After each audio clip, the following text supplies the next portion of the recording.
Entonces vamos a leer en Jueces capítulo 6, del 24 al 33.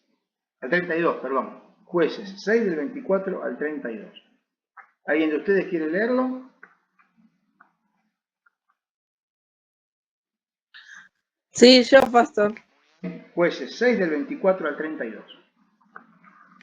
Dice, y edificó allí Gedeón altar a Jehová y lo llamó Jehová Salom, el cual permanece hasta hoy en Ofra de los abieseitas. Aconteció que la misma noche le dijo Jehová, toma un toro del hato de tu padre, el segundo toro de 7 años, y derriba el altar de Baal que tu padre tiene, y corta también la imagen de Asea que está junto a él, y edifica altar a Jehová tu Dios en la cumbre de este peñasco en lugar conveniente. Y tomando el segundo toro, sacrifícalo en holocausto con la madera de la imagen de Asea que hablas cortado. Entonces Gedeón tomó 10 hombres de sus siervos e hizo como Jehová le dijo, mas temiendo hacerlo de día, por la familia de su padre y por los hombres de la ciudad, lo hizo de noche. Por la mañana, cuando los de la ciudad se levantaron, he aquí que el altar de Baal estaba derribado y cortada la imagen de Asea que estaba junto a él. Y el segundo toro había sido ofrecido en holocausto sobre el altar edificado. Y se dijeron unos a otros, ¿quién ha hecho esto? Y buscando inquiriendo, les dijeron, Gedeón, hijo de Joás, lo ha hecho. Entonces los hombres de la ciudad dijeron a Joás, saca a tu hijo para que muera, porque ha derribado el altar de Baal y ha cortado la imagen de Asea que estaba junto a él. Y Joás le ponía a todos los que estaban junto a él, ¿contendéis vosotros por Baal? ¿Defendéis su causa? Cualquiera que contienda por él, que muera esta mañana. Si es un Dios, contienda por sí mismo con el que derribó su altar. Aquel día Gedeón fue llamado Jehová. Esta es contienda Baal contra él por cuanto derribó su altar. Perfecto, muchas gracias, Dan. De nada. Entonces, el tema, vamos a pensar un poquito en el tema de los altares. Hablamos de que Gedeón al principio edificó un altar a Dios, ¿no? Nos hicimos algunas preguntas, porque conocemos la situación en la cual Gedeón empezó este día, la situación en la cual le venía viviendo. Situación de angustia, situación de problemas, situación de pobreza, situación de inseguridad, es decir, todo mal en la vida de Gedeón, todo mal en la vida de su familia, todo mal en la vida de su pueblo, en la sociedad en la cual estaba viviendo, y ahí le aparece Dios, ¿no? Y Dios lo confronta y Dios lo desafía, le dice que quiere cambiar su realidad, pero no solo la realidad personal de él, sino que cambiar la realidad de él y por medio suyo también ser un instrumento para cambiar la situación de los suyos, de su familia de su pueblo, ¿no? Entonces ese es el llamado de Dios, llamado en el cual nosotros, hermanos, queríamos vernos reflejados.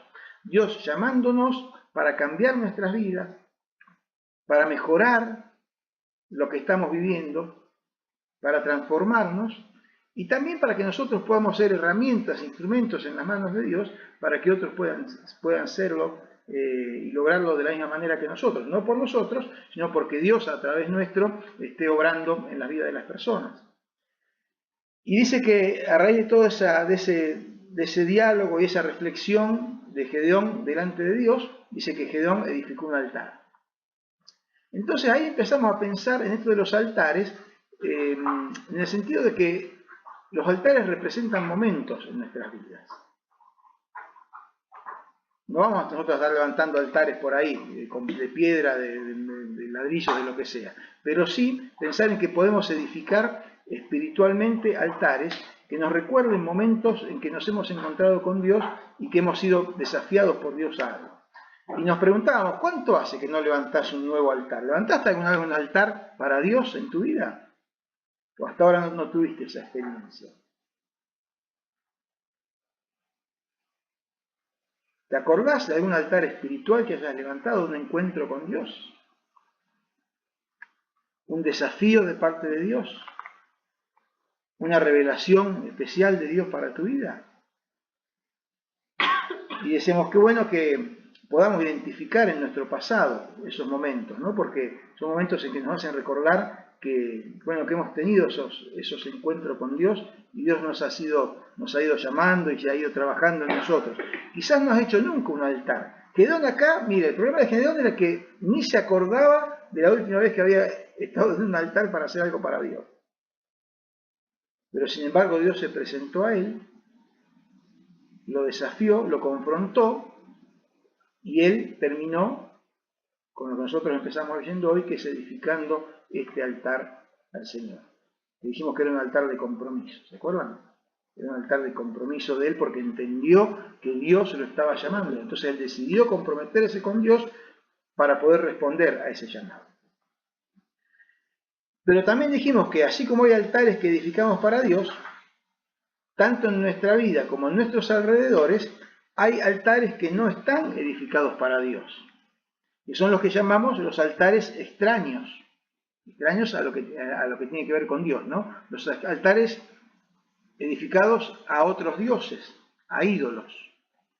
Y ahí es donde también leímos recién que Dios lo llama a Gedeón a derribar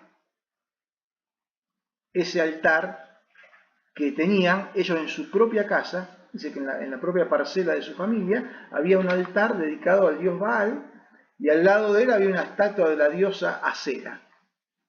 Diosa entre comillas, ¿no? Ídolo de madera y de piedra.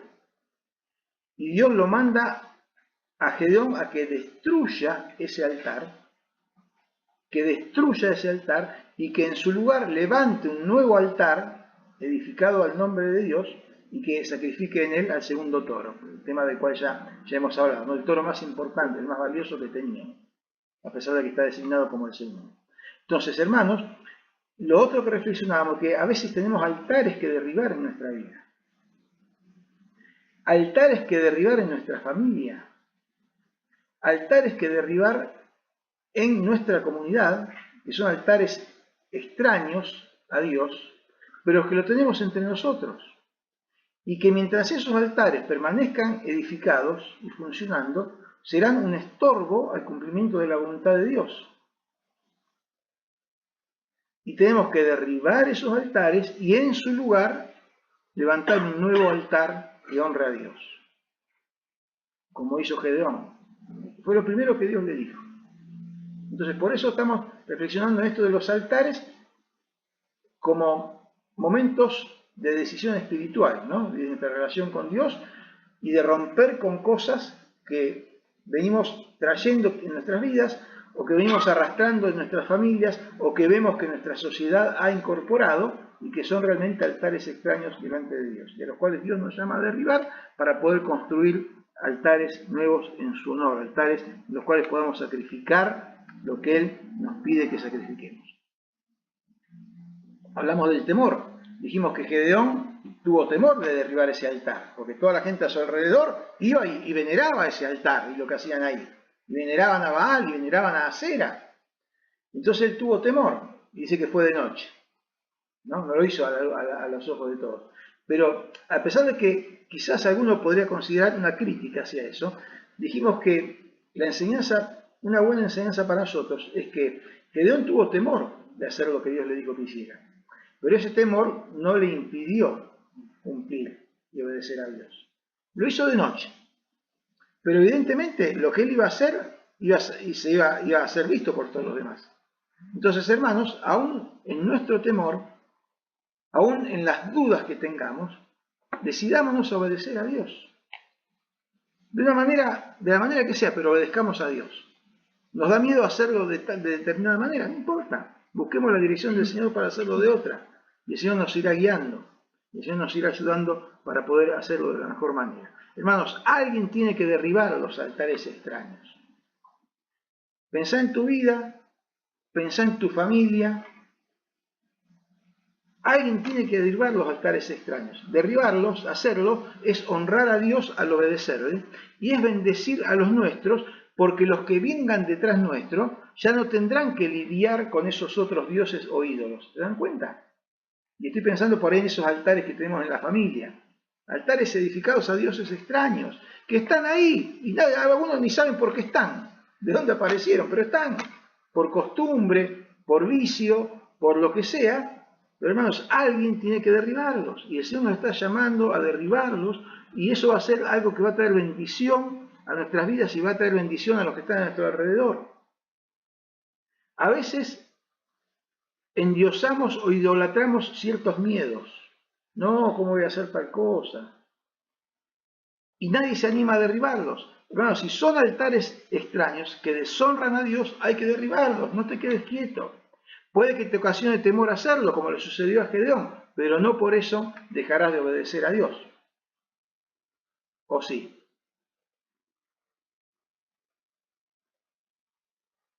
¿Qué pensás? Estamos los domingos a la mañana considerando el pasaje de 1 Corintios, capítulo 3, capítulo 4. El domingo pasado estuvimos con el capítulo 4, versículo 1, donde comienza diciendo: téngannos los hombres por servidores de Cristo. Téngannos los hombres por servidores de Cristo. Hermanos, yo pregunté recién, puede que te ocasione temor hacerlo, como le sucedió a Gedeón, pero no por eso dejarás de obedecer a Dios. ¿O sí? Téngannos los hombres por servidores de Cristo. Dijimos que el servidor, decíamos el domingo, el siervo, el esclavo, no busca imponer sus condiciones, sino que obedece. Y a veces nosotros queremos imponer nuestras condiciones, queremos imponer nuestros criterios. No que Dios no esté dispuesto quizás a discutir con nosotros las condiciones y los criterios. Dios hasta eso nos tolera.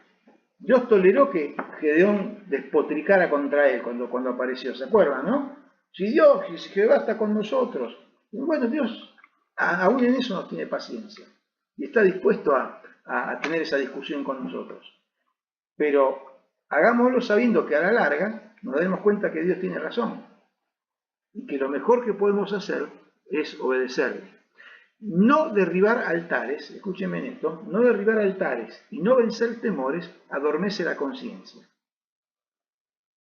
Entonces, uno acaba haciendo lo que sabe en el fondo que no corresponde o que está mal, pero sin remordimiento de conciencia. Yo estoy seguro, hermano, que todos, si nos ponemos a pensar 3 segundos, no más de eso, nos damos cuenta de que hay cosas que en el fondo sabemos que están mal. Hay cosas que sabemos que no corresponde que las hagamos, o que dejemos de hacer otras que están bien, pero lo hacemos. Y muchas veces ni siquiera nos remuerde la conciencia, o nos remuerde un poquitito.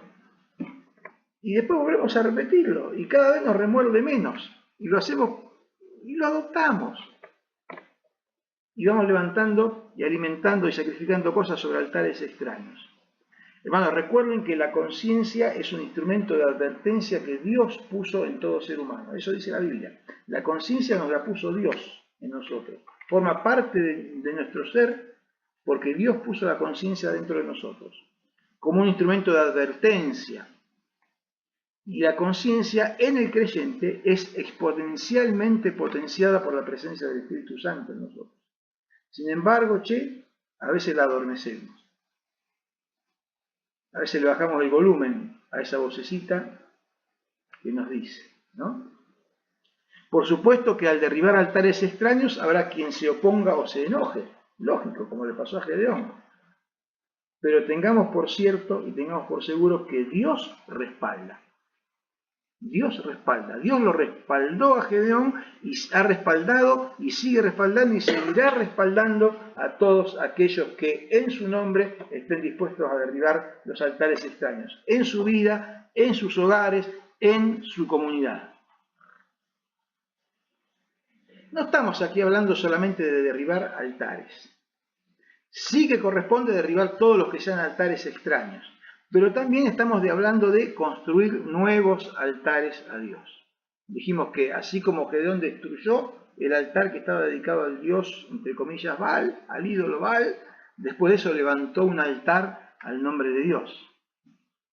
Entonces, no se trata solamente de destruir altares extraños, sino de construir nuevos altares dedicados a Dios. Construir un nuevo altar muchas veces conlleva sacrificar en ese altar cosas que consideramos valiosas para nosotros. Por ejemplo, el segundo toro, en el caso de Gedeón, ¿no? Era muy valioso, era el toro más importante que tenía. O al menos tener la disposición de hacerlo. Estoy pensando en Abraham con Isaac, ¿no? Él tuvo la disposición de sacrificarlo. Finalmente Dios le dijo que no. Toda esta experiencia de Gedeón, de reencuentro con Dios, de redescubrimiento de la persona de Dios y de los propósitos que Dios le estaba revelando, todo esto provocó en él un despertar y un agudizar de sus sentidos espirituales. Nos damos cuenta de esto, ¿no? Y lo hemos leído y vamos a seguir hablando de esto. ¿Y saben con qué lo relacionaba yo? También con 1 Corintios capítulo 3, capítulo 2, capítulo 3. ¿Saben con qué? Con el creyente carnal y el creyente espiritual. Estamos reflexionando en las predicaciones de los días domingos. Gedeón creía en Dios, por lo menos había sido criado en esa creencia, pero sus sentidos espirituales estaban adormecidos, por no decir dormidos, por no decir allá en el fondo del placar, en lo más fondo, lo más al fondo, ¿no? El creyente carnal, el creyente que le cuesta establecer una relación profunda con Dios, el que le cuesta recibir, discernir, aceptar y aplicar su palabra, el que hace cosas, pero cosas que a los ojos de Dios no son muy valiosas, ¿no? Eso era Gedeón. Y sin embargo ahora Dios lo estaba despertando, Dios le estaba desafiando para que pueda agudizar sus sentidos espirituales, y en eso estoy pensando en Hebreos, que también leímos, donde dice que el que es espiritual, el que es maduro en la fe, tiene los sentidos ejercitados en el discernimiento del bien y del mal, porque los usa, ¿no? Yo para que vayamos relacionando los temas que estamos tocando en las distintas reuniones. Entonces, el creyente espiritual, el creyente carnal. 6.33. No lo leímos antes porque llegamos hasta el 32. Vamos a Jueces 6.33. Dice así: pero todos los madianitas y los amalecitas y los de Oriente, ¿quiénes eran estos? Los madianitas, los amalecitas y los de Oriente eran los enemigos. Eran los que iban a robarles, eran los que tenían sometidos, eran los que le causaban muchos de sus problemas. Y dice, todos los madianitas, los amalecitas y los del Oriente se juntaron a una, como uno solo, y pasando acamparon en el valle de Jezreel.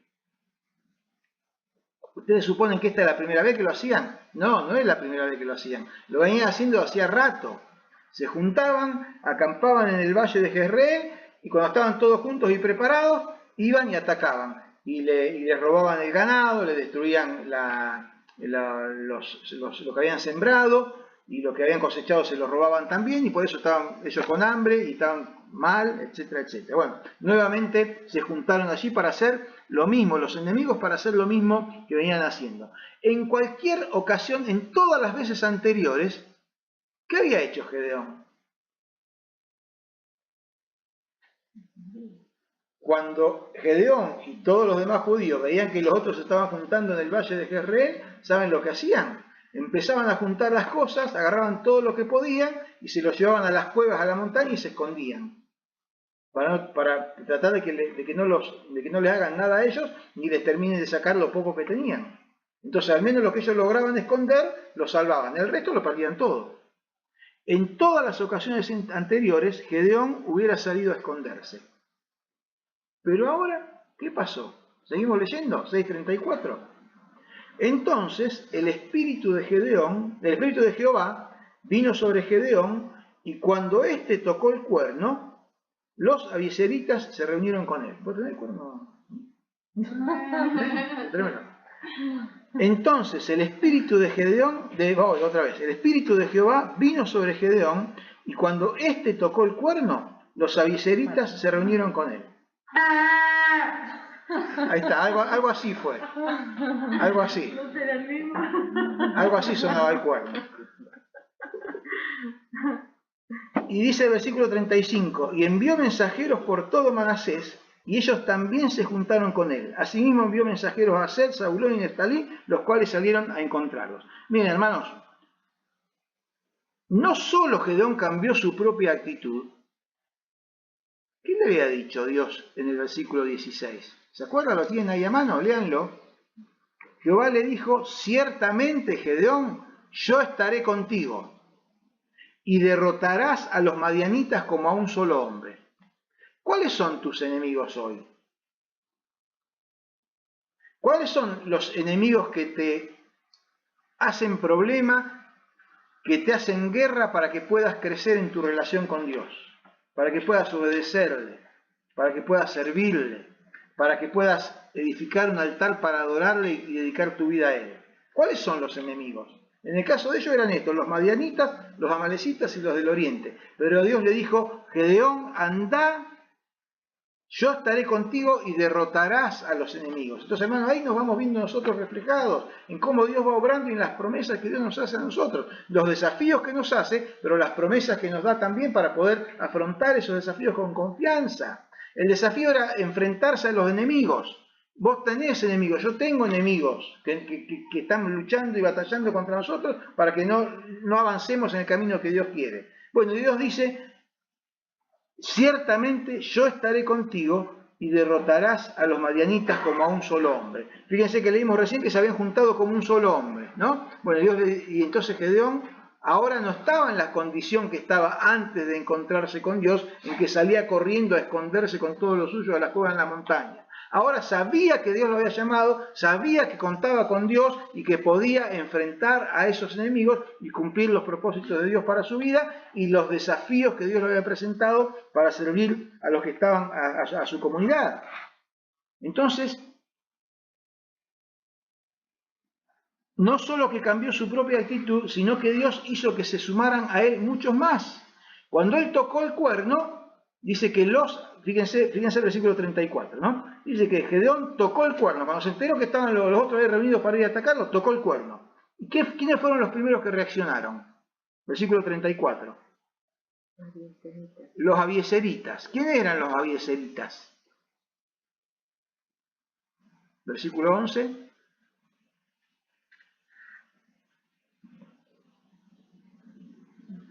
Ahí nombra una abiezerita. ¿A quién nombra? Al padre, a Joás. Joás era el padre. Entonces, los abiezeritas eran su familia, eran los suyos. Entonces él tocó el cuerno y los primeros que se unieron a él, que se reunieron, fueron los de su familia. Los que estaban a su alrededor. Pero no solo eso, sino que después dice que envió mensajeros. ¿Aquí a dónde envió mensajeros? Envió mensajeros primeros a los de su tribu, a la tribu de Manasés.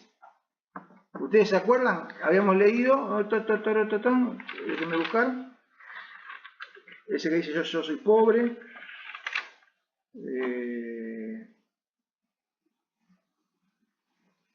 El 15. Señor mío, con qué salvaré, he aquí que mi familia es pobre en Manasés. Manasés era su tribu, la tribu a la cual pertenecía a su familia. Entonces dice que mandó mensajeros y los de Manasés, los de su tribu, se unieron también a él. Y no solo eso, sino que mandó mensajeros a las tribus vecinas, las tribus de Aser, de Zabulón y de Neftalí, que también se unieron con él. Entonces, hermanos, quiero decirles esto. Yo estoy hoy tocando el cuerno, como Gedeón. entre nosotros. ¿Para qué? Para despertarnos, para llamar a la atención de ustedes, para que se unan a mí, para que nos unamos, para que todos estemos dispuestos, para que todos los que estamos dispuestos a obedecer y servir a Dios, nos juntemos para hacerlo. Entonces, hermanos, pensemos que Dios está tocando, haciendo que toquemos el cuerno hoy entre nosotros para despertarnos y darnos cuenta de esto, salgamos del letargo, salgamos del miedo, salgamos del temor, salgamos de la indiferencia para poder ocuparnos de estas cosas. Y no solo para que asumamos el compromiso y la responsabilidad, sino también para que, así como esos que primero respondieron al cuerno, para que nos convirtamos en mensajeros y desafiemos a otros para que se sumen a nosotros, a otros que están en las tribus vecinas, que comparten nuestra misma necesidad y desean y comparten nuestros criterios y a los cuales Dios llama para también hacerlo. Entonces, hermanos, esa es nuestra tarea. Como dice 1 Corintios 4:1, téngannos los hombres por servidores de Cristo. Y así fue con Gedeón. Él se comportó como un servidor de Dios y los otros se dieron cuenta que él era un instrumento de Dios y se unieron a él para hacer lo que Dios le mandaba hacer. Hermanos, ¿y el secreto de esto dónde está? Está al comienzo del versículo 34, donde dice que el Espíritu de Dios vino sobre Gedeón. El Espíritu de Dios vino. Nada de esto es posible si pretendemos encararlo por nosotros mismos sin el Espíritu de Dios. Entonces, hermanos, Dios está dispuesto a, con su Espíritu, obrar poderosamente en nosotros. ¿Se acuerdan que leímos Romanos 15:13? Yo se lo leo, que lo tengo por acá, ya estoy llegando. Romanos 15:13, que decía: y el Dios de esperanza los llene de todo gozo y paz en el creer, para que abunden en esperanza por el poder del Espíritu Santo. El poder del Espíritu Santo que actúa en nosotros, como dice también en Efesios. Bien, hermanos, vamos avanzando. Estamos parados aquí en el versículo 35. ¿Qué podríamos decir? ¿Qué podríamos decir? Yo diría, Gedeón tocó el cuerno, su familia, sus vecinos se unieron a él, reconocieron que Dios lo había llamado y que él estaba respondiendo a los requerimientos de Dios y se unieron a él. Estaban todos dispuestos. Entonces, ¿qué podríamos decir? Y hermanos, yo diría, un aplauso para Gedeón. Un aplauso para Gedeón. Miren lo que logró. Logró que todos estos que estaban en cualquier cosa reaccionaran, se dieran cuenta. ¡Viva Gedeón! Misión cumplida. Misión cumplida. ¿Podía Gedeón estar tranquilo? ¿Podía pensar que ya había cumplido con lo que Dios le había indicado? ¿Cuál había sido el encargo de Dios en el versículo 14? Mirándole Jehová le dijo: ve con esta tu fuerza y salvarás a Israel de la mano de los madianitas. ¿No te envío yo? Ese había sido el encargo de Dios. O sea que hasta acá logró la primera parte. Logró reconocer que poniendo sus fuerzas en las manos de Dios, poniendo su vida en las manos de Dios, el Espíritu de Dios podía obrar con su poder por su intermedio. Esto es lo que logró hasta ahora. Pero la otra misión, la otra parte de la misión era: y salvarás a Israel de parte de la mano de los madianitas. Entonces, lo hecho hasta ahora no era la misión en sí misma. La misión era salvar al pueblo de los madianitas, lo cual iba a permitir que cambiara totalmente la situación en que ellos vivían, ¿no? Porque los madianitas eran los que lo oprimían, los madianitas eran los que les robaban, los madianitas eran los que los mataban, etcétera, etcétera. Entonces, lo hecho hasta ahora no era la misión en sí misma, que era derrotar a los madianitas, librar al pueblo de los madianitas, sino que eran los preparativos necesarios para estar en las condiciones imprescindibles para que Dios pudiera intervenir en su realidad y para asociarse con Dios en el cumplimiento de la misión redentora que Dios le había dado. ¿Me dejan que repita esto de vuelta? Lo hecho hasta ahora no era el cumplimiento de la misión en sí misma, sino que eran los preparativos necesarios para estar en las condiciones imprescindibles, para que Dios pudiera intervenir en su realidad y para asociarse a Dios en el cumplimiento de la misión redentora. Destruir los altares extraños, derribarlos, levantar nuevos altares en honor a Dios, altares de compromiso, altares de sumisión, altares de reconocimiento a Dios, era la preparación para lo que venía después. ¿Por qué quiero destacar esto? Porque ¿saben qué pasa? A veces sucede que nos contentamos, nos conformamos con tener un lindo altar propio, en un terreno limpio y libre de las cosas ajenas a las de Dios. Y a veces pensamos que ya hicimos toda la tarea con eso. Sinceramente, si lograste eso, te felicito, porque estás en una gran posición. Y puedes tener tu altar lindo, dedicado a Dios, en un terreno donde no encontremos ni imágenes de acera, ni ningún tipo de esas cosas. Estás en una gran posición, te felicito. Pero también debo decirte que estar en esas condiciones no es todavía haber cumplido la misión. ¿Nos damos cuenta de esto? Necesitamos tener eso. Necesitamos haber derribado los altares extraños, limpiar el terreno, sacar lo que es extraño a Dios y edificar un nuevo altar. Es necesario, es imprescindible, es el paso previo. Es como dijimos, ponernos en la puerta de largada para empezar a caminar. Entonces, hermanos, recordamos que el llamado de Dios tiene dos partes. Con esto, Gedeón se ganó un gran reconocimiento y respeto, pero todavía no había cumplido la tarea.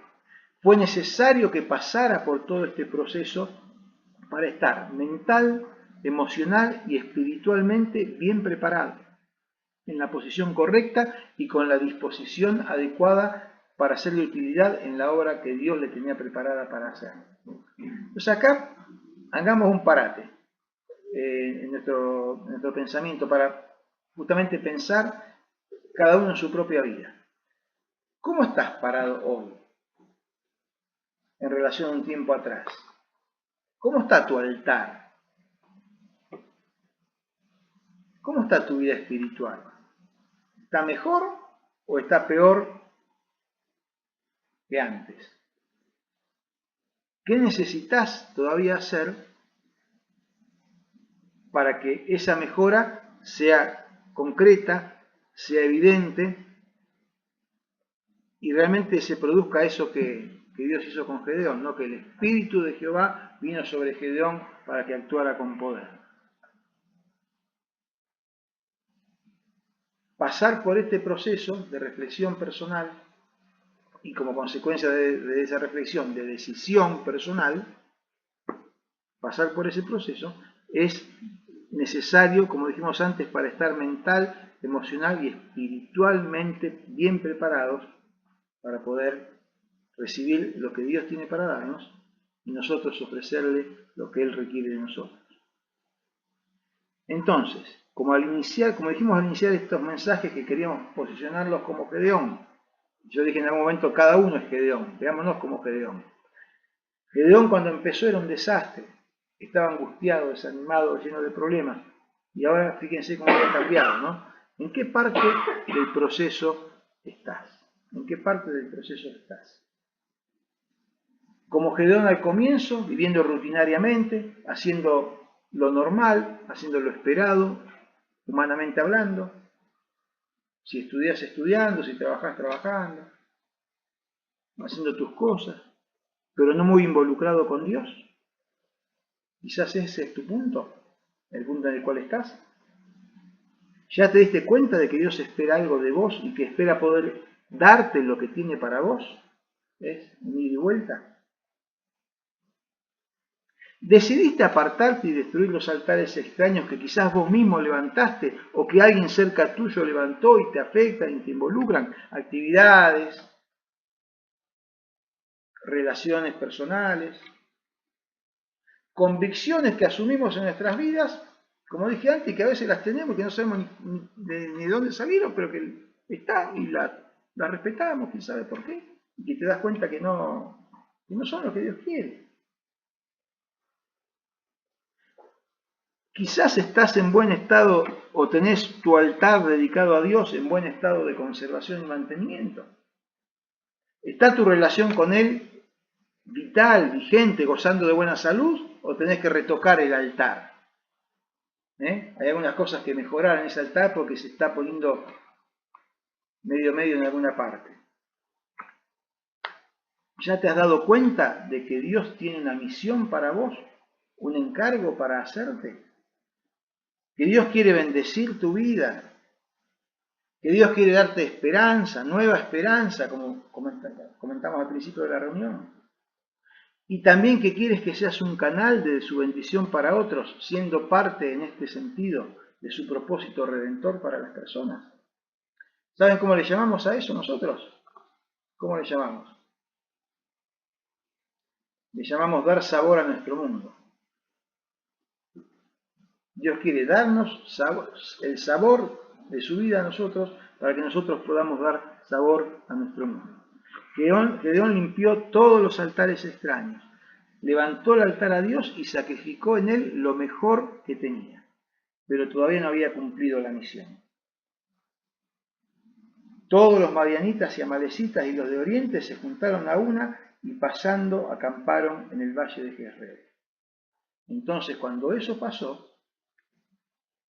y Dios permitió que pasara en ese momento, después que él ya había pasado todo el proceso anterior, cuando eso pasó, recordó que el llamado que Dios le había dado era salvar a Israel de la mano de los madianitas.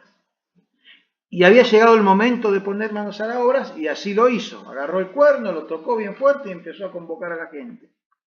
Hermanos, fue sensible al obrar del Espíritu Santo y se dispuso a cumplir la tarea encomendada. ¿Cómo estás vos? ¿En qué punto de todo esto? ¿Qué tendrías que ir haciendo para ir avanzando en este sentido?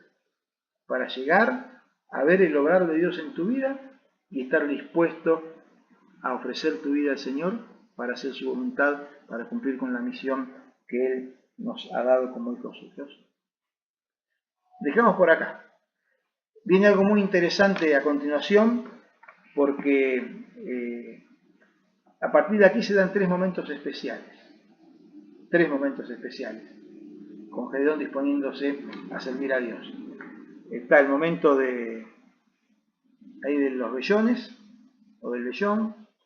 Está el momento del gran ejército que se había juntado. Bueno, vamos a verlo a la próxima. Pero hermanos, que el Señor nos esté hablando y estemos reflexionando en esto. Como les dije, acuérdense de los altares. Acuérdense de los altares. Hay altares que derribar y hay altares que construir.